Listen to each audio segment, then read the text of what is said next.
I can't believe we're on season 2. We're already on 13 episodes, season 2, episode 1 of the Mystic Bitch Show. Holy fuck. I have amazing things coming because I am on a roll with this. The momentum is going and I'm not going to stop anytime in the near future. So we're just going to keep growing this community and we're going to keep growing ourselves and connecting more and more deeply as a community. We go fast, we go furious, and we love hard, and we have a lot of fun.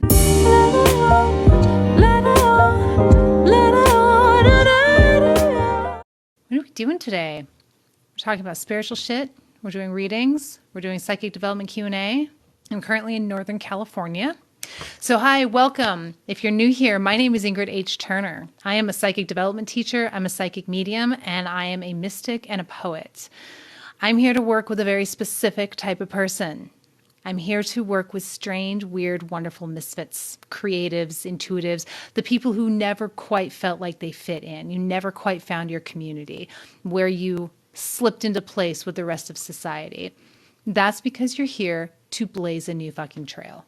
And I am here to support you in blazing that trail. One of the many ways I do that is by showing up here every week with the Mystic Bitch Show podcast recording and getting to interact with you while we chat, while I teach, while I answer questions to help you step into your highest expression, to find your stage, to deliver your message with as big an audience as you can handle.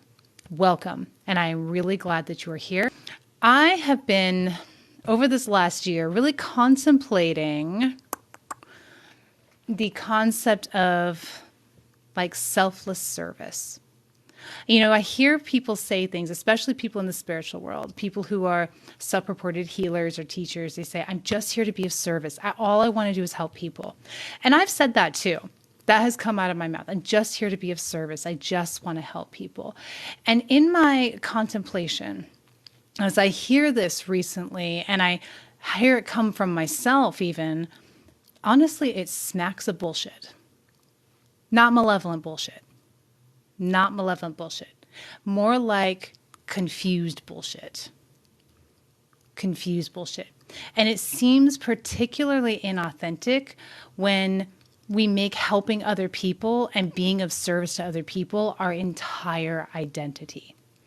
Now, don't go anywhere. Let me explain. Let me explain. I'm a believer in being of service. I think it's really important. I think it's everything, everything, everything. But like everything, it's not about the giving and the helping. It's about the energy behind the giving and the helping. Like the word fuck. The word fuck takes on whole new meanings depending on the energy you put behind the word fuck. I think the same is true with our giving, with our service, with our identity, right? What we're putting out into the world. I think so often that we can get caught in this net. I think this is especially true for very sensitive people. People who never really fit in, right? Especially sensitive people who never really fit in, who feel real driven to be of service. But underneath that drive, it's more about being of service to get, right? You're getting something from being of service. Because when we're sensitive and we're creative and we're empathic people, we can really feel the emotions of other people. And we feel them like they are ours. Now, if you've ever been in a room, if you're somebody who has a hard time in crowds, somebody's crying next to you, you start crying as well. It's not just that you have compassion for another person, it's that you feel what the other person is going through. And so when somebody is upset or sad or grieving, we're going through all of that pain and being sad and grieving. And when somebody else is feeling good and feeling joy, we get to experience that with them. The upliftment, the joy, the happiness, and the high. And I think that sensitive folk who have this kind of empathic gift, I think we can get really lost in the malaise of other people's experiences. And we can end up hunting for that better feeling inside of ourselves by trying to make it so in somebody else. And then we get wrapped up in this identity around, I'm here to be of service. I'm here to make people feel good because we want to feel good. Right? But and again, I don't think this is malevolent most of the time. I think there are people out there who are very calculating in their giving, but that's not who I'm talking to. Okay.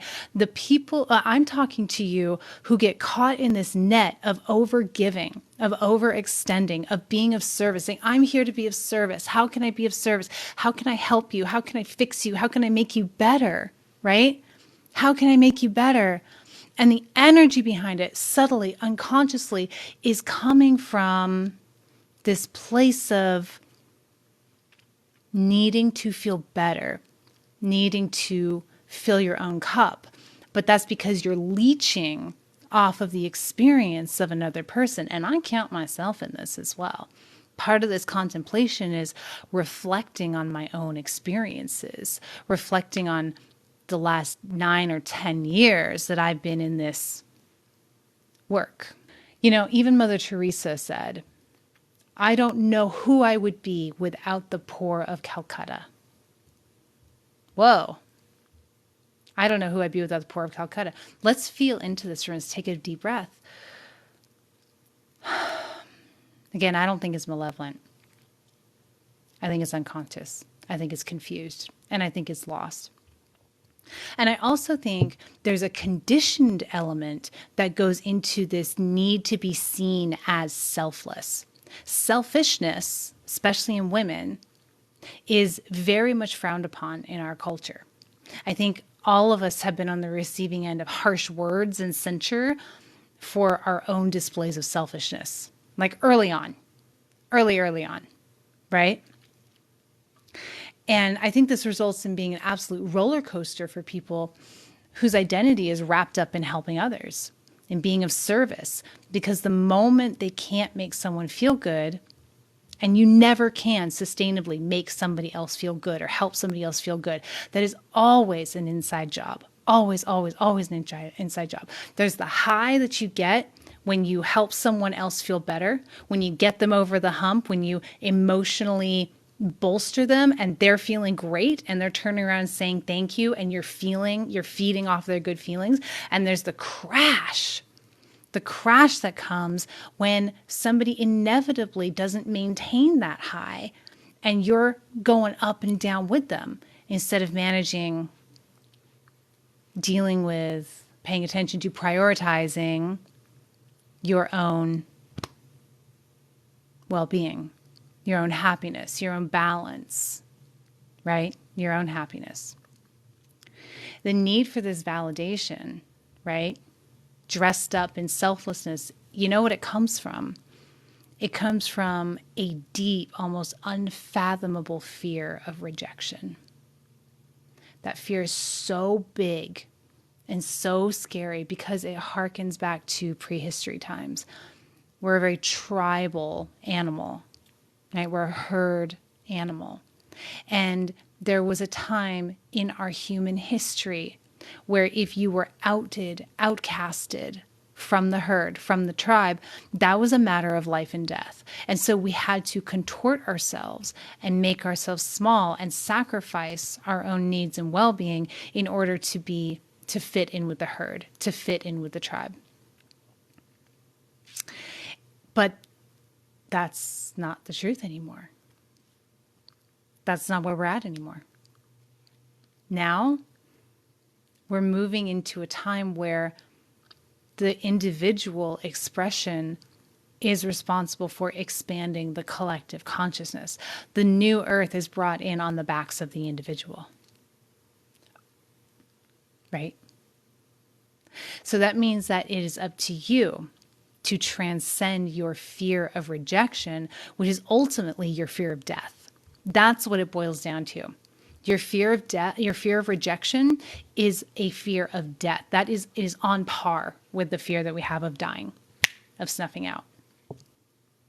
You got to stand in that fear of death and step into your highest expression, which is by honoring what matters to you. Instead of doing what is safe, which is putting yourself in a box and prostrating yourself at the altar of selflessness. And again, that I'm not saying we shouldn't help other people or be of service, but I want to turn it around for you. Okay, I want to turn it around. This last year has been a really intense year of contemplation around being of service. About a year ago, I took 90% of my belongings and I shoved them off the back of my friend's pickup truck. And I hit the road in my converted Scion. I converted it into a micro camper without a plan, on a prayer, a little bit of money. The other thing I did that was really scary is I stopped doing spiritual work. I had been doing spiritual work nonstop, being of service to others, teaching, readings, healings, sessions, groups, trainings, all of that. Bam, bam, bam. I stopped doing it because I burned the fuck out. I didn't quite know why, but it felt like there was a hole ripped in my aura. And it just wasn't sustainable. I couldn't keep going. So I knew that God and spirit and spiritual work was still deeply important to me and rooted in my being, but I was burned out and I couldn't keep doing the work in the way that I had been doing the work. So I took off and I faced my fear of aloneness, of rejection, and death. And I started focusing on what matters to me. And it was scary because the safe thing to do was to keep all of my structures in place that were guaranteeing me a place, an identity, an income, right? All of those things. And I let them go. And when I came through the other side, almost a year, it took me almost a year, probably 9 months to decompress, right? To let it all go. And when I came back, when I came out the other side, I understood what mattered to me and how to be of service through what matters to me. That's what you're experiencing in me now. See, I did amazing work with the people and the ways that I did it and the structures that I had before with the groups and the one-on-ones. I have a lot of very happy former students, right? And clients that I've worked with, but my boundaries were sloppy. I was operating under fear and conditioning, fear of rejection, fear of failure, fear of ousting, fear of death, fear of being seen as, bad or wrong. And because I was operating at a fraction of my potential. So when I came out the other side, when I came back around to spiritual work, I can be of service, but I'm no longer focused on how can I help you? How can I fix you? How can I make you feel better? Because unconsciously, I was looking for feed me, feed me, feed me. Make me feel better by you feeling better. Make me feel better by you feeling better. Tell me I'm good. Tell me I'm okay. Show me I'm okay. Validate my existence. And now I am of service through the vehicle of my passion. My passion is podcasting, teaching, performing. I fucking love this shit. And you know what? This doesn't drain me because I'm not doing it for you. I'm doing it because it matters to me. And because it matters to me, it is my passion. That is how I open up to God consciousness and how spirit flows through me and pours into you without me crawling away from this, exhausted, depleted, feeling like I have a gaping hole in my aura. What matters to me is writing and poetry. It's exploring. It's getting out in the world. It's experiencing life and getting inspired and turning around and bringing it back to you to share it compulsively because I love it. And as a result, there's no more depletion happening. So I want you to consider, my love, I want you to consider, where are you leaky? Where are you hanging on to an identity of being of service, of giving, whether it's in your personal life or your professional life or a business? Your heart is open, but I want you to consider, what is it that truly matters to me? What is it that really matters to me? And spend some time there, because when you allow yourself to turn around, turn away from the fear and into the heart and focus on what matters to you, you cannot help but show up and be of divine service through the vehicle of your passion in a way that is energizing, in a way that is magnificent, with a potency that is beyond your wildest dreams. because the people you're meant to reach will flock to you. And it won't even matter very much because you'll be having so much damn fun, swimming in your passion, feeling energized, feeling amazing. This is what I want for you. And the first step is recognizing the knee-jerk response to your fear. These coping mechanisms, the survival coping mechanism that you are responding to, and breathing through it. Where are you depleted? This is what's going to show you the area of your life where you are operating on fear. Where are you depleted? Are you depleted in your work, in your family, in your relationships, where are you depleted, honey? Wherever you're depleted, fear is leading. You don't have to know what fear it is, just know that it's there. Where you feel energized and alive, excited, nervous even, that's where your heart is leading. That's what's pulling you towards your passion. Ultimately, if you have the courage to follow your passion, your creative expression, your spiritual path, that is how you give back. That is how you become a healer, a teacher, all of it. It's both with you. Okay, so fine-tuning. And I resonate with that it's both exhausting and it is a heart-led. That's very much what I felt in the way that I had formatted my spiritual work before I had to break away. But the depletion began to outweigh the heart, began to outweigh the excitement, and I had to readjust. And for me, it was as simple as adjusting the way that I deliver spirit and my creative energy, my creative output. And it took a little time, but I knew what it was when I allowed myself to admit that that wasn't working, and this is how I really wanted to do it. And it's like so much better. It's like so much better. I want to get you trusting yourself. I want to get you trusting yourself so completely that you can turn towards what you love. That you can turn towards your creative self-expression without being hamstrung by fear, pulled back, held down by fear. Here's the thing about fear. Fear is pretty outdated. There's two types of fear. There's dread. There's that heavy, oh shit feeling. I don't want to move. That is your intuition saying, stop, don't go anywhere. But the other kind of fear, which is more common, is this frenetic, anxious fear like stage fright. And what that is a symptom of expansion, of frequency expansion, just a physical symptom of your energy changing and leveling up. It's the story we overlay on it that keeps us stuck.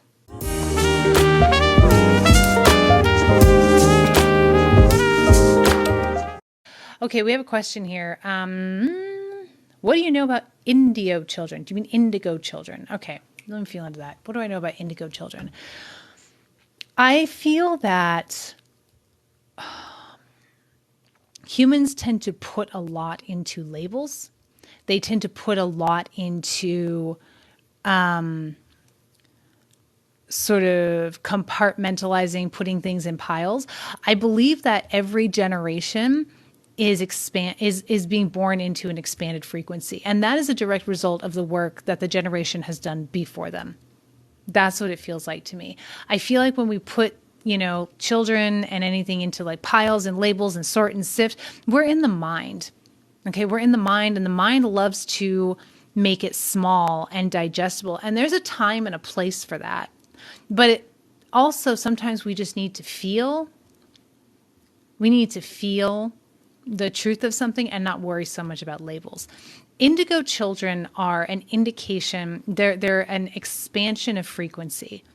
And because every generation, the human race is expanding and expanding and expanding and expanding. How do I reopen communication with my spirit guide? One of the things that is challenging about kind of going back to the labels and the boxes discussion, when we start thinking about our spirit guide, we can get really locked down about like, ooh, where's my spirit guide? What's my spirit guide's name? What does he or she look like? How do I talk to them?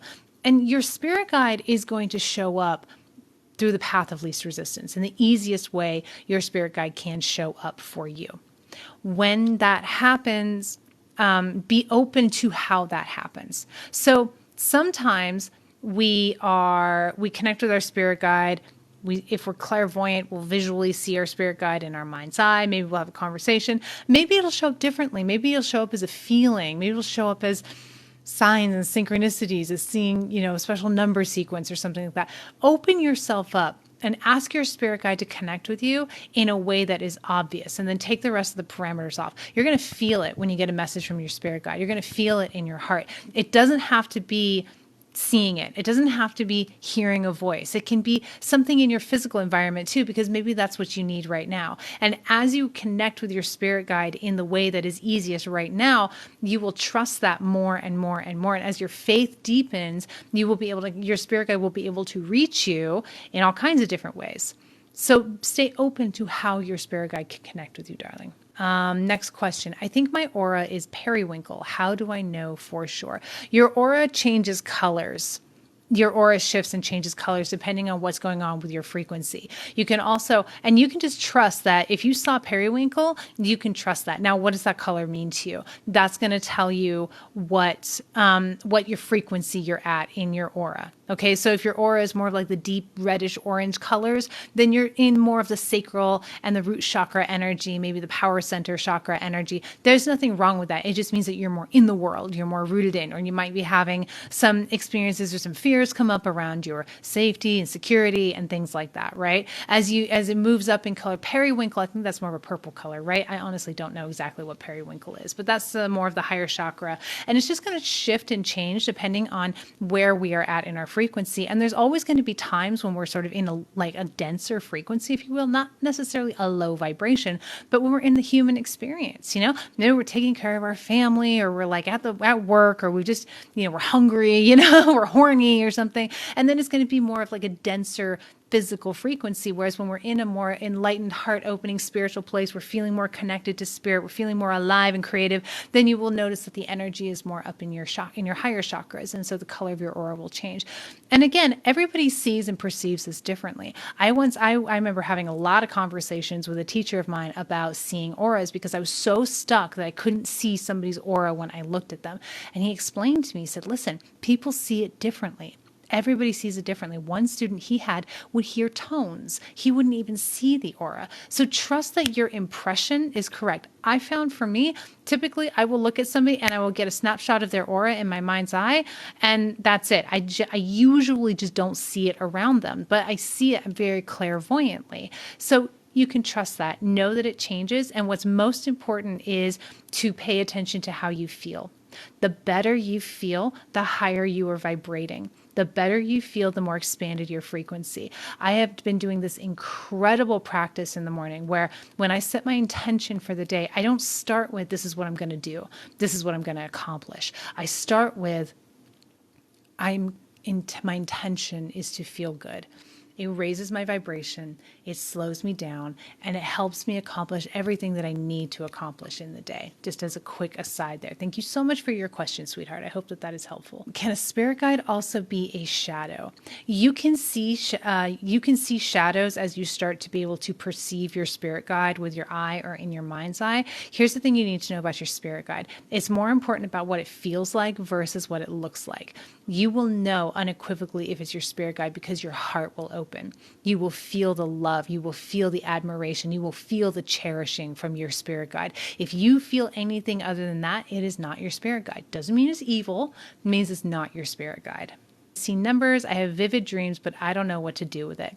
Okay, so numbers are an indication of your frequency. Right? If you're seeing numbers, first there's messages in the numbers. Okay, in numerology, 1 is powerful new beginnings, initiative, and leadership. 2 is relationship.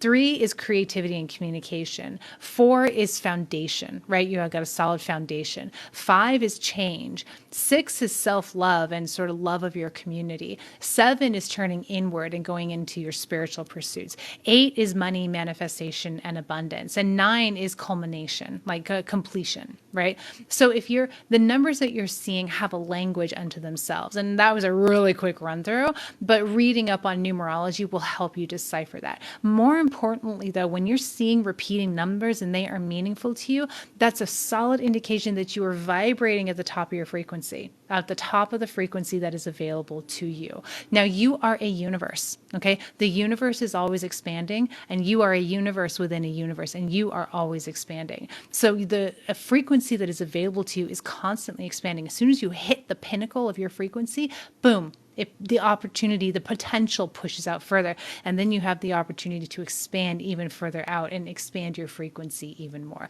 So those numbers are an indication that you're hitting the top of your frequency. You're kind of on a flying high. Everything's good. Things are coming into fruition, things that you want are manifesting because your frequency is rocking.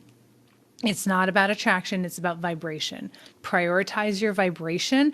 Everything else works out from there. It's very, very simple, my loves. Manifestation is very simple. Intention is very simple. Prioritize your vibration. That is where it all goes. Vivid dreams, my love. Vivid dreams are generally a sign of clairvoyance. Clairvoyance is clear seeing. It's when your imagination spits up images, psychic information through images, through imagery. All right. If you guys want to develop your psychic gifts, go to my Stan store, download the Psychic Development Starter Bundle. In that bundle, I lay the groundwork for you to identify your psychic gifts and then start to develop those psychic gifts and use them in your everyday life. I took 10 years and teaching dozens of students and truncated it into a digital bundle for you for $8. It's in my Stan store. Go get it. You will not regret it. I hear my name whispered in my ear at night. So this is a sign of clairaudience. Clairaudience is clear hearing. Clear hearing is when we hear spirit. Now, when our mind levels are down and we're not so busy in our head and we're able to just, kind of come to that more calm state, we're more likely to hear voices. Sounds like a disembodied voice. It doesn't necessarily mean anything. It just means you're open. Okay. It's also mediumship. You're hearing spirits clairaudiently. Okay. If you're not, it doesn't mean it goes away during the day. It means it morphs when you're, doing other things. It can be a foreign voice in your head. It can be a snippet of a song looping in your brain to give you a message. Slow yourself down and pay attention to your thoughts.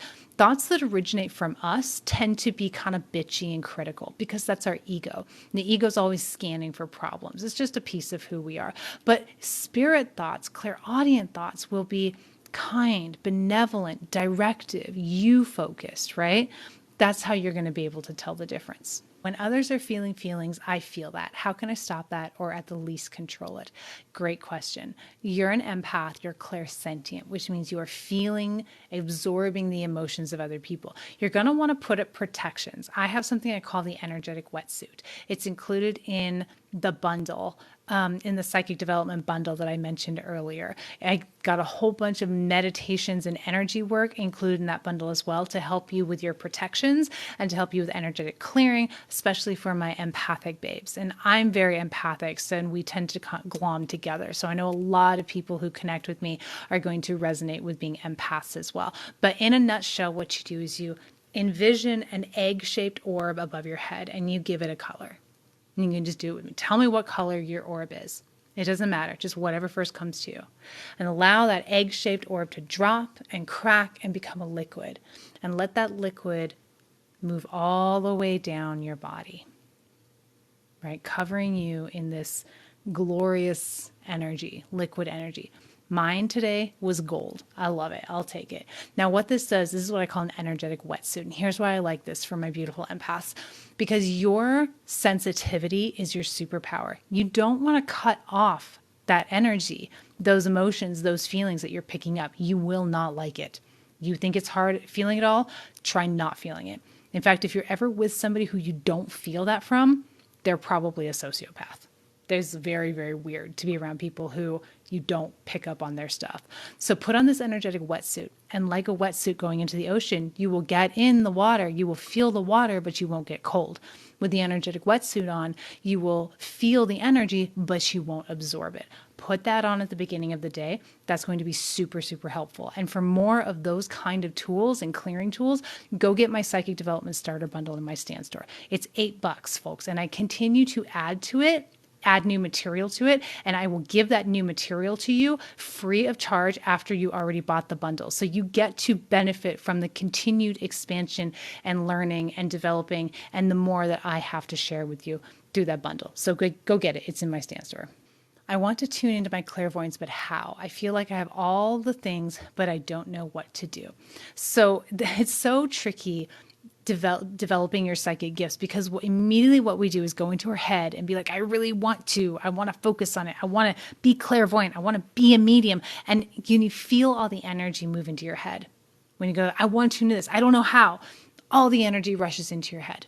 Okay, you've got to be able to get the energy out of your head and allow yourself to open up and be open to however it comes to you. If you're hyper focused on being clairvoyant because that's what you want to experience, you're going to block off all your intuitive senses. It may be that for you, it's easier for spirit to get to you a different way, maybe with clairsentience or claircognizance, but you're so focused on clairvoyance that you're not paying attention to the ways the spirit can get to you. So here's a little exercise for you to help you get out of your head and all that balled up energy in your head. Take the energy in your head and I want you to pull it down to your throat. And then when it's there, pull it down to your heart. And what's in your heart, pull it down to your power center. Go all the way down through your chakras until you get to the root. And then take a deep breath. So in my Psychic Development Starter Bundle, the way that I teach this is not to give you specific, here's how you become clairvoyant. It's to show you where you are naturally psychic and help you trust and develop that low-hanging fruit. And when you do that, all your other gifts will naturally start to improve. You will naturally start to get more and more of that. Go get my Psychic Development Starter Bundle. $8, folks. Your spirit guide can be for others too, right? Interesting question. Okay, let me tell you about what I think a spirit guide is, what I feel it. Spirit guide is like the user-friendly interface with the divine. Like when you and I are perceiving each other through this interface, we are not seeing all the shit that goes behind in the internet. We couldn't grok it. We would just be like, nope, we'd walk away. We couldn't handle it. Same thing when we're tapping into God consciousness. You and I are here having a human experience. Our consciousness is concentrated to this ecstatic point in creation. And so a spirit guide is that user-friendly interface so that we can connect with all that is, with all of source energy, that in our current incarnation, in this physical experience, we are having the experience of separation from. We are not able to comprehend it.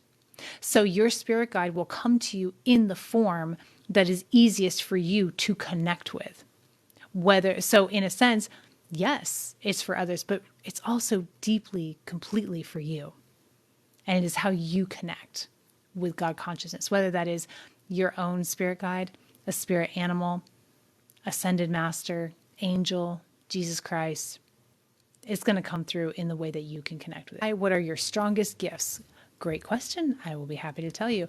I am primarily clairvoyant and empathic. Those are my big ones. I see a lot and I feel a lot. So when I'm doing a reading for somebody, the first place I go to is my heart. The first place I go to is my body. What am I feeling in my body? What emotions are coming up for me? And then I start to get images associated with that feeling. Typically, that's how it works for me.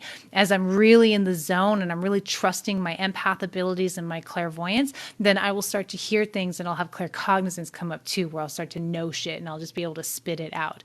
And I also will smell things and taste things. Those are two secondary psychic senses, psychic smell and psychic taste. Those don't show up for me as often. But when I am in the zone, when I am really trusting my clairsentience and my clairvoyance, then all of my psychic gifts expand and my readings become really, really potent. Thank you for asking. Yes, your bundle helped me a lot. Wonderful feedback. Thank you so much for that. I really appreciate that. And there's more to come. I've actually got something in the works for that bundle that I'm going to be sending out probably February 1st. I'm going to be adding to that bundle. So get it, my loves. Get it. Okay. Looks like that's pretty much it for questions about psychic development and spirituality. Wonderful.